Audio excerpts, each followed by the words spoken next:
Do you have shoulder pain? Is it difficult for you to raise your arm up above the horizon? Then this video is for you. I'm Dr. Karin Drummond, owner of Drummond Chiropractic.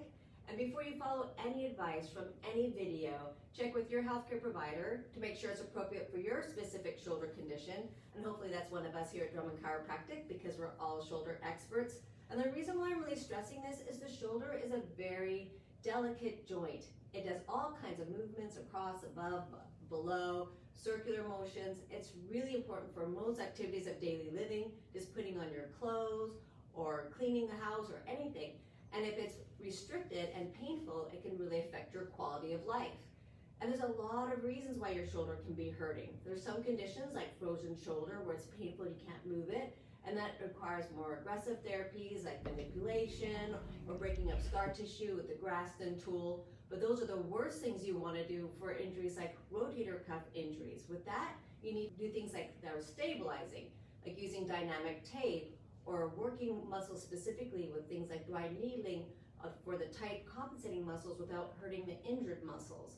So that's where diagnosis is really important. And that's why if you have a sore shoulder, don't just go to videos and try to stretch it out or strengthen it, because you might make it worse to the point where it needs surgery. So again, please, if you have any kind of shoulder pain, don't wait till it gets worse. Get checked out. Oftentimes it just takes some advice that you can do at home. Share with you the top 5 things that you need to make sure your healthcare provider is addressing if you're going to see a healthcare provider for your shoulder pain. Now the first one's going to be really obvious, but the last one might surprise you. So the first one, obviously they should be checking your shoulder, making sure it's moving right, checking the shoulder girdle, checking the muscles around the shoulder girdle. So that should be pretty obvious. If you're going in with shoulder pain, they should be examining your shoulder.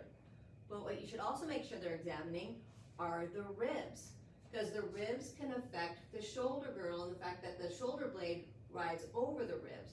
So make sure that they're checking that the ribs are moving appropriately. Another thing you want to check is make sure that they're checking your neck, because a lot of the muscles that affect the shoulder anchor onto the neck. So if there's something wrong with the neck, that'll negatively impact the shoulder. Plus the nerves that supply the muscles of the shoulder come out from the neck. So again, the nerves can be pinched and that could be causing that nerve shoulder pain, and it might not be the shoulder itself, but a nerve pain. In the neck too, they should check the opposite side, because adhesions on the opposite upper part of the neck can negatively impair the shoulder, because the muscles that anchor onto the shoulder and come from the upper part of the neck. So if there's a problem in the movement in the upper neck, that'll make these muscles move funny, which can negatively impact the shoulder. So that might be the root cause of your shoulder pain. Another thing they should check are the lats. That make sure they're checking inside your armpit. There's muscles in there, anchor points. So they should be checking the whole side body where the lats are, because lats can negatively impact the shoulder if they're tight and have knots in them. So make sure they're checking that region of your body as well.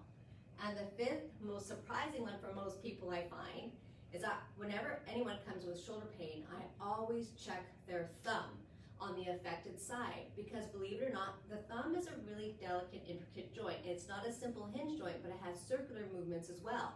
And if that circular movement is impaired, then it'll make your arm move funny to do your activities of daily living, and then typically it's the shoulder that becomes symptomatic first. So don't forget about the thumb. So I hope this has been helpful. If you have any questions, post them below, and until next time, stay well.